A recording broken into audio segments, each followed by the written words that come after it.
viramos por el Mediterráneo, Sí, como estamos haciendo últimamente. como el Gerald Terminamos Ford. en el programa Sí, hablando sobre la Iberia, su izquierda y su desorden.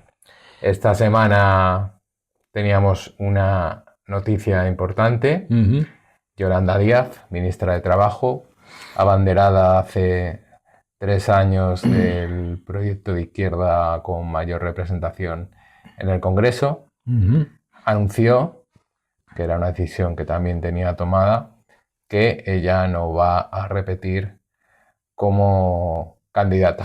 ujú, Hemos hablado en este podcast de la política del perfil ujú. ampliamente, entonces si quieres comenzamos remontándonos al año 23, Sí, justo hace 3 años, una Semana Santa, se presenta el proyecto, lo que iba a ser Sumar, ujú, en Magariños y se da el pistoletazo de salida hacia una candidatura unitaria de la izquierda ujú, institucional. Algunos politólogos en medios progresistas y bueno, estudios de IMDb, ¿no? sí, Como 40 apuntaban a, si no me equivoco, a cerca de 60 diputados. Se hablaba de una gran esperanza, una señora que iba a abanderar ujú, un movimiento que podía acercarse a lo que fue Podemos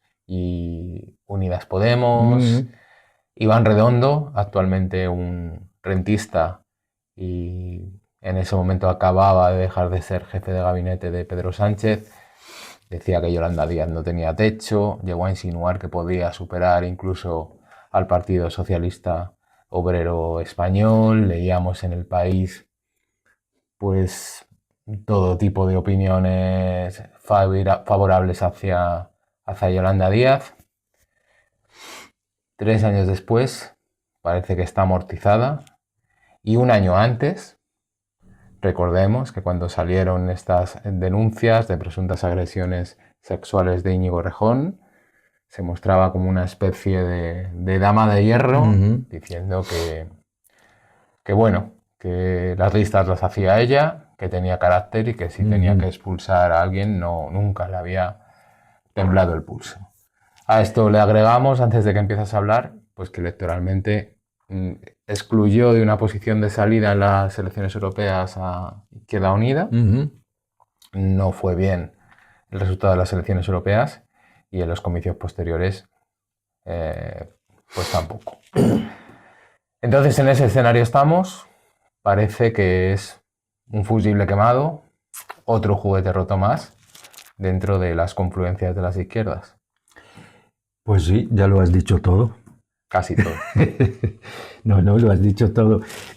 Vale, es verdad que sinceramente yo, si analizamos el personaje, es interesantísimo porque seguramente fue una de las mejores ministras, al menos en la legislatura anterior, fue la mejor ministra de trabajo, una de las mejores ministras de trabajo. Hubo algunos, creo que Moscoso también lo fue, ojo, que, eh, pero es curioso como al final todo ese capital lo dilapidó ella sola. Para nuestra desgracia, eh, todos de algún modo, todos y todas de algún modo queríamos, de verdad, que creíamos y queríamos que esta señora fuese la lideresa de la izquierda y tenía todo a su favor, de verdad. O sea, yo lo pienso ahora en su momento y lo tenía todo a su favor. ¿Qué sucedió? Que eh, las amistades peligrosas es lo que tiene. Eh, separarte, ¿Se creyó que podía ser presidenta? yo estoy seguro que sí. Separarte de las organizaciones o hacerles el feo a las organizaciones que te llevaron a donde tú estabas, a donde tú estás. Una persona del Partido Comunista de España, además hija de un dirigente histórico del Partido Comunista de España. Pero esta señora le hizo el feo a Podemos, que Podemos, independientemente de que lo que algunos pensarán, otros pensarán una cosa, otros otra, Podemos fue el gran revulsivo dentro de la izquierda institucional de este país, y si no fuese por Podemos nunca hubiese existido un gobierno de coalición. Eso es un hecho objetivo. Y es verdad que el propio Podemos pues se ha ido desgastando, ha ido dilapidando su capital y acabó como acabó actualmente, y eso también es otro hecho. Pero sin Podemos esta señora no hubiese llegado a ministra de Trabajo. Hoy no podríamos saber de su existencia como nadie, ni como militante, por ejemplo, porque sin Podemos... Esta señora cuando llegó, cuando se le otorgó el liderazgo de la izquierda, se le otorgó con un objetivo, porque el espacio ya existía. O sea, esta señora en ningún momento tuvo el mandato de crear un espacio nuevo. De hecho fue designada. Claro, claro, y luego dijo, a mí no me gustan, que no me gustó, pero bueno, no lo aceptes. Si no te gusta que te asignen, que incluso llegó a decir que aquello era una política un poco así como que le señaló un hombre señaló tal. Pues, yo no soy de ti ni de nadie. Sí, pues no lo aceptes, así de fácil. Desgraciadamente pues aceptaste. Desgraciadamente ahora lo pienso de verdad y lo digo con toda honestidad. Desgraciadamente para nosotros la izquierda, esta señora acabó aceptando el cargo. Dilapidó todo el capital que había generado, con lo que había costado generar un espacio de unidad. Y ahora se nos habla de unidad, pero si ya existía. Lanzó un proceso de escucha para luego tirar todo lo que estaba hecho para generar ella su propio partido.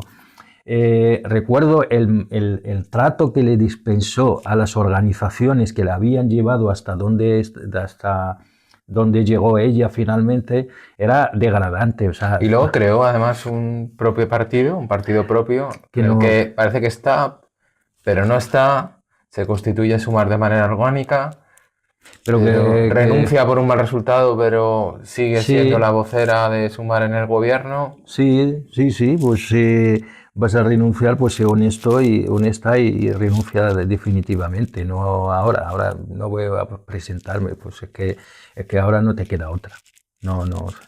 Ahora que no nos venda la idea de que ella no se va a presentar porque ella dimite o ella no quiere, no, es que nadie piensa en ella como candidata.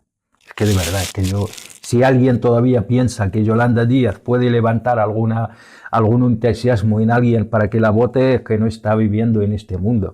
Para nuestra desgracia, Yolanda Díaz, lo tenemos que decir, dilapidó todo lo que había costado enormemente construir. Y eso es un hecho objetivo. Maltrató a todas aquellas organizaciones que la habían aupado y que la habían sostenido durante todo este tiempo. Maltrató a Podemos, maltrató a Izquierda Unida, maltrató a mucha gente, maltrató a gente dentro sobre todo a estas dos organizaciones que fueron las que crearon Unidas Podemos. También tuvo bastantes choques con otros agentes del pacto de investidura, ¿no? Con Bildu y con ERC. Efectivamente, pero bueno, yo solo estaba hablando dentro del espacio, pero que de cara a otros que también forman parte de la izquierda y que les maltrató y que, por ejemplo, cuando ERC no votó a favor de la reforma laboral, pues claro, pues no pasa nada. Pues claro que no te van a votar, pues es que a lo mejor no entra dentro de su organigrama ni entra dentro de su forma de pensar la política, no pasa nada si no te votan, pero si te han votado muchísimas más cosas.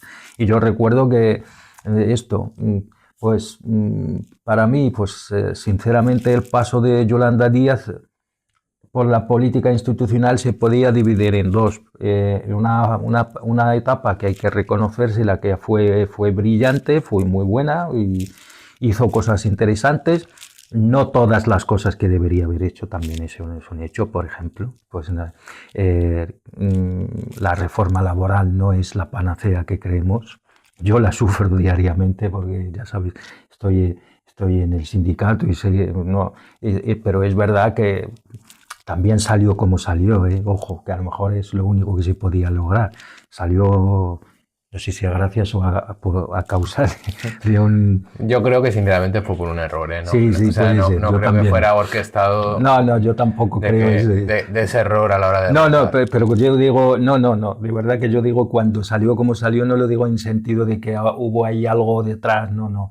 Yo creo que a lo mejor nos hubiese venido bien no tener esta reforma laboral y que este señor hubiese votado bien, porque esto le obligaría a trabajar en otra reforma mucho mejor, porque por aquel entonces la aritmética parlamentaria nos daba cierta capacidad. Le daba cierta capacidad de la Pero también yo izquierda. creo, Yamani, que ella trataba de construir su perfil aceleradamente sacando reformas importantes y bueno, pues Sí, apelando al gubernismo, ¿no?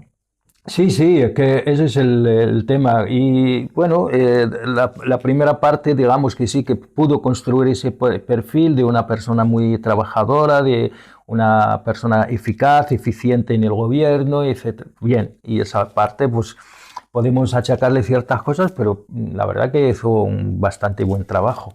Pero luego, cuando se convirtió en líder política del espacio, ahí esta segunda etapa fue lamentable, la verdad. Intentando ser, lo que tú has dicho antes, la dama de hierro, diciendo, yo me acuerdo todavía, diciendo cuando lo de Rejón, si yo me hubiese enterado, yo lo expulsaría porque yo hago las listas y ustedes saben cómo yo hago las listas, y refiriéndose claramente a Irene Montero, como la había expulsado de esto. No, refiriéndose no a la Irene Montero, sino creo que a las elecciones europeas, perdón. Pero sobre todo una manera de hacer, yo soy quien hago las Sí, sí, listas. yo soy quien hace las listas y ya me conocen como yo hago las listas. Esto ya, ahí, el personaje, para desgracia nuestra, se comió completamente a la buena ministra, se la comió completamente. Y bueno, también alguien tiene que reconocer su error. Ahora ya no se habla ni no tal, pero ese es el problema de cuando tú hablas de primarias por ahí y luego vas tú y la designas que ha hecho ella, pues te la ha devuelto. Cuando llegó Sumar como coalición, dilapidando Sobre todo alguien que sabe tanto de ciencia política, me parece como muy ingenuo ya, pensar que no le iba a pasar claro, eso. claro, al final se la devolvió exactamente igual. Cuando llegaron el tema de la selección, de la coalición, perdón, de la unidad que hizo, mientras que Podemos reclamaba las primarias para designar el liderazgo, llegó ella y dijo, aquí ni primarias ni primarias, pues igual que habías hecho tú para curiosamente elegirla a ella. Te la devolvió exactamente igual, pero solo que esta vez pues iba en contra de de los intereses de tu partido, para desgracia nuestra, la verdad. Yo ya sabes que considero que hubo un momento imponatorio en este país y lo lideró y lo hizo y lo llevó bien Podemos. Y ese Podemos ya no existe, pero Podemos de 2014, 15, 16 y me atrevo hasta 17, fue una época para mí gloriosa de la izquierda, e incluso cuando se generó Unidas Podemos, y es verdad, con ya un desgaste enorme y con todo aquello, todavía teníamos ahí cierta capacidad, pero ahora mismo, de todas formas, hay un cierto déjà vu Bueno, con cierto personaje que ahora sí, también está intentando... a eso vamos. Hay un déjà vu, lo he dicho bien, tú Sí, sí. que controlas del francés. El caso es que también en medios progresistas y pseudo progresistas se vuelve otra vez a alimentar una ilusión con unos barómetros electorales que ya sitúan a algo que ni siquiera está construido construyendo un frente popular ficticio. Ya no se dicen que son 60 diputados, tanto no, pero ya se dice que se va a superar a Vox y se va a mejorar el resultado actual, que sería un 12-13% entre las formaciones de izquierda estatal. Bueno, la clave lo has dicho perfectamente. Yo creo que hay que quedarse ahí, no hay que comerse el coco con todo, mucho análisis, intentar complejizar el análisis, ni ser sesudos para entender nada, para entender todo eso. Y entender todo eso es entender la nada. Y estoy utilizando lo que tú has dicho, entender la nada. Y la nada es la nada. Las encuestas están hablando de un ente que va a ganar el 13, el 14, lo que sea, pero si no existe.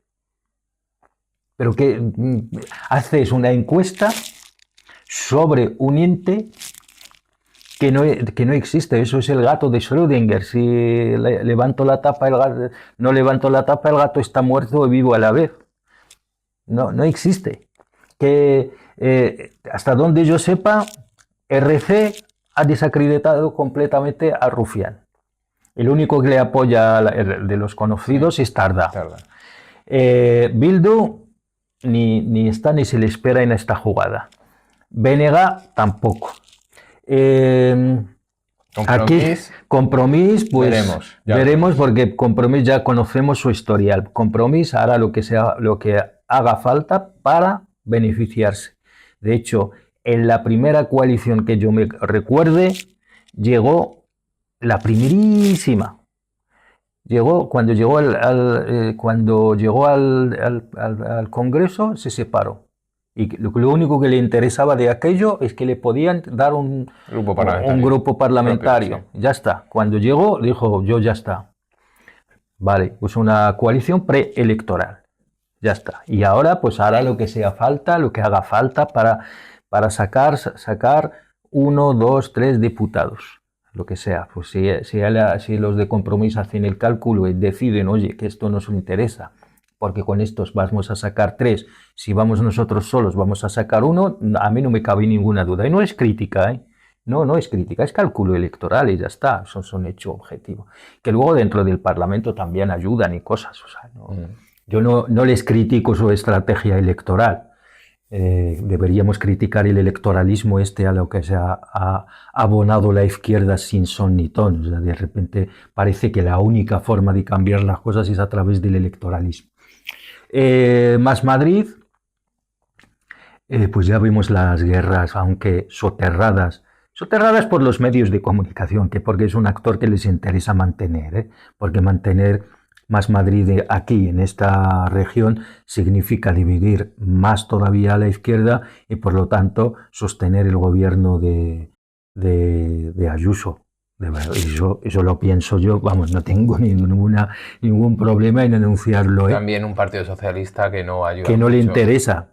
Partido Socialista que no quiere ganar. Exactamente. ¿Cuántas veces hemos hablado los dos de este tema? Da la sensación de que no le interesa ganar Madrid porque así tiene un contrapoder del PP frente al PP nacional y ya está. Y parece ser que esa es la estrategia del PSOE desde hace mucho tiempo aquí en Madrid. Y más ahora con Ayuso, que Feijóo le parece como un chiquillo jugando a la política. Que menudo liderazgo el pobre hombre, la verdad. Deja mucho. Un partido como el PP, que es el único líder que ha encontrado, es un señor que si no le pones un papel delante no sabe qué decir. Es un liderazgo que yo flipo, de verdad. Perdóname que hable así. Bueno, aquí Más Madrid pues está en su batalla interna entre Mónica García y Emilio Delgado y ya veremos en qué acaba. Posiblemente pues con un acuerdo de tú quédate a nivel nacional y yo me quedo en Madrid, pero bueno, yo creo que acabará en eso, pero eso es la izquierda. Eso es a lo que aspiramos aquí en Madrid. Pero además, ¿qué hace? ¿Qué carajo es eso? ¿Qué carajo es eso? Un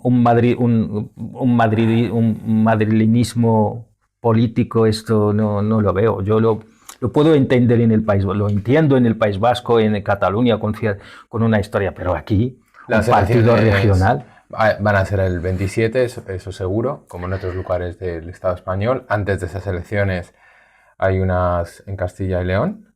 Sí, Y sí, en de hecho Andalucía hoy creo que han empezado la las campaña. previsiones no son halagüeñas para la izquierda, siguiendo la tendencia Sí, actual. Volveremos sobre ello cuando sean los resultados, pero es que hay una cuestión ya, Mani, de verdad, ahora hay que crear otro perfil. O sea, y vamos a seguir en esa espiral de quemar un dirigente, quemar otro dirigente, este ya no vale, este ujú. habla mejor y ahora sí, y sin reflexión, sin ánimo de construir nada duradero, todo perfil, todo mediático, todo de redes. Sí, y un escenario, aquí hay tres cosas. Primero, lo que tú dices, la política del perfil, quemándolos. Está la unidad como fetiche. Parece ser que fuera de la unidad no hay nada. Y luego está un escenario que está preparado por los medios de comunicación, además con un entusiasmo fuera de lo común, preparado. Si vamos con este perfil, pero con la unidad, vamos a llegar a este escenario. Si vamos con, vamos a decir nombres como ejemplo, no por otra cosa, simplemente para ejemplificar. Si vamos con el candidato X, que habla muy bien, que tiene buena publicidad, que tiene buena acogida en los medios de comunicación, y se le unen X partidos convertidos en la nada, en el fondo, pero bueno, ahí están, cada uno con su cálculo electoral de yo si me presento solo me va a pasar esto, si me presento aquí con este perfil me voy a beneficiar un poquito más. Vamos a llegar a ese escenario, siguiendo esa secuencia, vamos a llegar a este escenario del 13-14% y entonces o más y vamos a Siendo muy conseguir, optimistas. sí, vamos a conseguir esto, vamos a conseguir aquello. Y claro, cuando ya lo decía Lakoff, ¿no? Siempre que dices sí, también dices no. Y cuando tú dices, si seguimos esta secuencia vamos a llegar al 14-15%, pero lo contrario dices, si no vamos así, va a haber el desastre, va a haber esto, va a haber todo, va a estar, va a ser una hecatombe. Pero es que ya lo hemos hecho y mientras estábamos en esa unidad fue una hecatombe. Porque que yo sepa, la política se hace para hacer cosas para, objetivamente, si nos preguntamos, y eso que no me lo tomen como que yo quiero que gobierne Vox y el PP aquí en este país. Yo lo que estoy proponiendo es un proyecto de verdad de izquierda sólido, fuera de la política del perfil, fuera de la connivencia de los medios de comunicación que todos sabemos que no nos quieren en pintura, fuera de toda esa amalgama de personajes que van a hacer por ahí haciendo coloquios, cascarones vacíos, que además deben su existencia a los mismos medios de comunicación que nos están dibujando estos escenarios que sabemos que son falsos. Tú antes has Y que señalado, llevan más de 10 años en lo mismo. claro, tú antes has dicho una cosa que pasó y que sucedió cuando el tema de Sumar le daban por aquel entonces 60 escaños, algunos llegaban a dibujar incluso que podía sorpasar a Pedro Sánchez y cosas de esta, pues ya hemos visto en lo que acabó aquello. Acabó en un gobierno paralizado. Y cuando en su momento, volviendo ya muy atrás, cuando Podemos del 2014, 2015, 2016, cuando aquella movilización histórica de la marcha del cambio finales de enero, cuando realmente vieron que sí que existía una posibilidad real de cambio, ¿qué hicieron? Le atacaron por mar, por aire, es básicamente lo que está sucediendo, no quiero comparaciones, es absurdo, por mar, por aire, por todas partes, judicialmente, vamos, yo recuerdo los medios sacando informes de falsos juicios, relacionando Podemos con Venezuela, con Irán, por cierto, con todo. ¿Por qué? Porque cuando vieron que había un actor que era capaz, que tenía la posibilidad real de cambiar las cosas, ahí ya no les gustó tanto. Y si el día de mañana llega alguien y si verdaderamente esa secuencia que estaba hablando antes fuese a dibujar un cambio real, ya yo aseguro, estoy absolutamente convencido, no me cabe ninguna duda, que Antonio Ferreras no daría la exclusiva. Si Antonio Ferreras tiene la certeza de que lo que está proponiendo este Rufián con Emilio Delgado iba a llegar a un proyecto político impugnatorio, vamos, estoy absolutamente convencido que no daría la exclusiva, y no solo no daría la exclusiva, que hoy por hoy lo estaría atacando.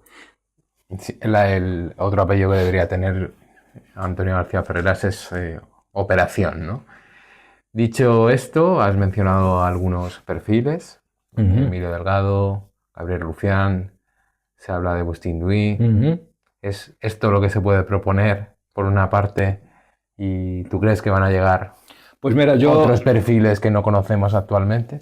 Yo, por el respeto intelectual que le tengo al hombre, simplemente por eso, Agustín Duy, yo de verdad le aconsejaría que se alejara de eso, que terminara su etapa en el gobierno, que se dedique a lo suyo y bueno, si surge una posibilidad real de un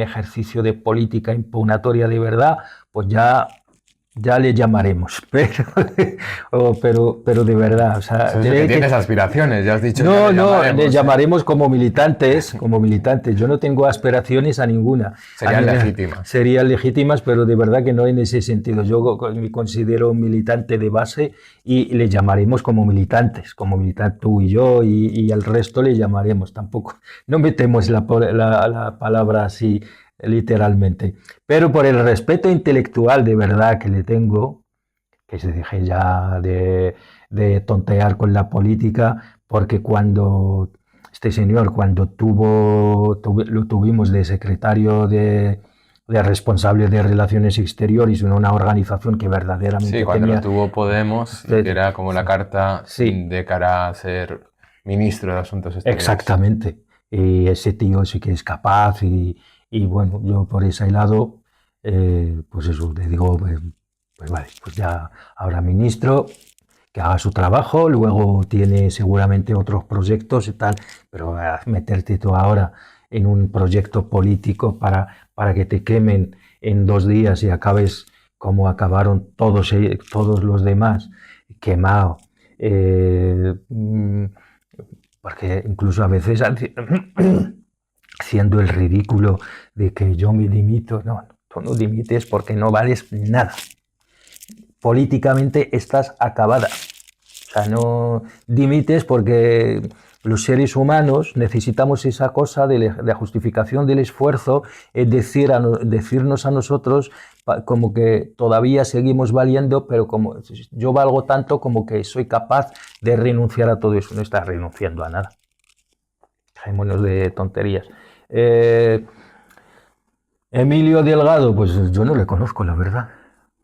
Es un señor que acaba de aparecer y es una figura mediática que se está construyendo ahora.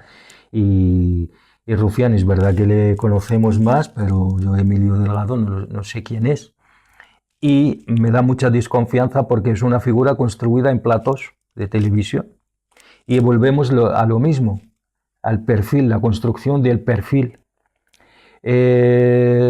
Este Rufián, pues que voy a decir una palabra un poquito fuerte. Se parece mucho. Déjame hacerle un poquito de contexto. Tras la muerte de Pericles, aparecieron en la Grecia clásica una corriente que se llamaba demagogos, que era una corriente potente, que tenía un buen discurso, que prometían mucho, pero eran capaces de convencerte de una cosa incluso cuando objetivamente no era posible. Creo que pertenece a esa corriente filosófica, fíjate lo que te digo. Y ya, pues por último, y cerramos dentro de los perfiles, porque parece que no se proyecta ninguno nuevo, son la misma gente que ya estaba. Quedaría Urtasun y bueno, Podemos tiene claro que su apuesta es Irene Montero. Ya veremos si hay una candidatura unitaria en esa parte, cómo lo podrían argumentar. ¿Ves a Urtasun como posible candidato a presidente del gobierno? No, para nada, no le veo nada.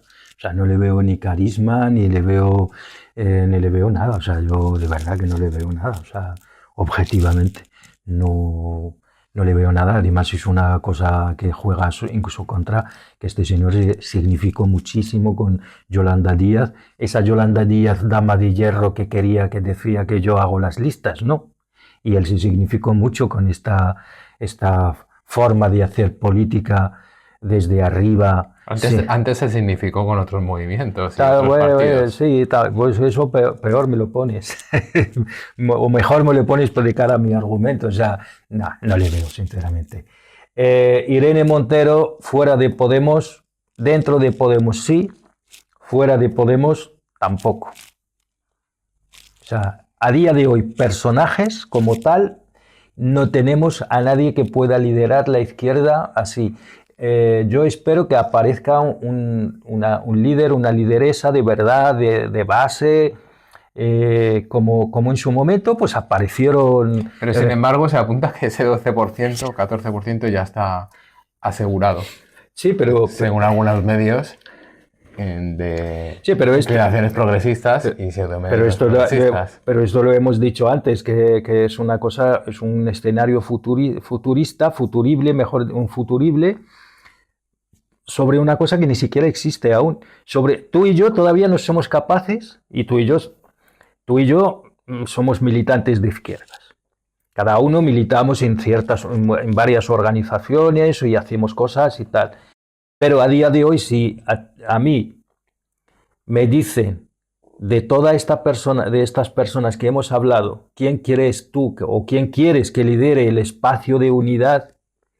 Esa unidad fetiche que no existe, pero parece ser que para los medios sí, lo están construyendo básicamente, no sé, lo están metiendo ahí con calzador. La unidad, una unidad que es básicamente una falacia en sí misma, pero de las personas, pero aún así, imagínate que logramos esa unidad, logramos ese frente. ¿Quiénes de estos que me has dicho son capaces de ilusionar? No sé. A mí me ilusionaría, por ejemplo, que fuese el líder de todo ese espacio Otegi, pero yo sé que Otegi no lo va a hacer, no lo va a aceptar. Objetivamente yo sé que no lo va a hacer. Entonces digo, bueno, es un político que ha podido coordinar EH Bildu con todas sus corrientes, porque EH Bildu no es un partido, son una amalgama de corrientes y tal, y el tipo ha sabido generar ese espacio y lo ha consolidado. Y necesitamos a alguien así, una figura como él. Mira que he visto yo cosas raras en política, yo creo que eso no lo veré jamás, ni con la persona que has citado, ni uno de su perfil. Pero bueno, todo está por ver. Jamás me imaginé que vería a Rufián como el salvador de la izquierda estatal. Pues eso, nunca me lo hubiera imaginado. Pero pues bueno, ellos hablan de Rufián, yo tengo el derecho a hablar de Otegi, pero yo cuando digo Sobre Otegi, todo en este podcast. Sí, hombre, si hay alguien, todos los medios de comunicación te presentan una persona, yo tengo el derecho a decir, no, yo prefiero esta persona. Y yo no estoy hablando de Otegi como Otegi como tal, como él mismo, no. Estoy hablando de un perfil como él, un tipo que no es un perfil construido en los medios de comunicación, que no le verás haciendo el ridículo en los medios de comunicación. No le verás muy ilusionado porque va a salir en un plato de televisión. No le verás construyéndose desde los platos de Este tipo hace política, bueno, tiene su pasado, claro que sí, pero un perfil así serio que trabaje para la construcción de una izquierda sólida, ¿por qué no? Son algunas basada de las en las condiciones hacemos, materiales y no en el relato. son algunas de las hipótesis que hacemos y propuestas que lanzamos aquí. Seguiremos hablando también de la izquierda. Llevamos 3 podcasts seguidos cerrando el programa de esta manera y de otros asuntos vinculados a nuestra Iberia, que es donde residimos. Por supuesto, vamos a mantenernos vigilantes, atentos y como relatores a todo lo que sucede en estos momentos en Oriente Medio, tras la última alarmante situación del inicio de la guerra declarada por la entidad sionista de Israel y Estados Unidos. Cerramos el podcast por hoy, sí. Por hoy, ¿no, Yamani? Sí. Deseándoles que tengan una feliz semana, que nos sigan en nuestra web, recuerden transatlánticoconk.org, esperamos sus valoraciones, sus comentarios y les anunciamos que permaneceremos siempre en esta lucha intensa de análisis y que volveremos la semana próxima. Que tengan una feliz semana. Hasta la próxima.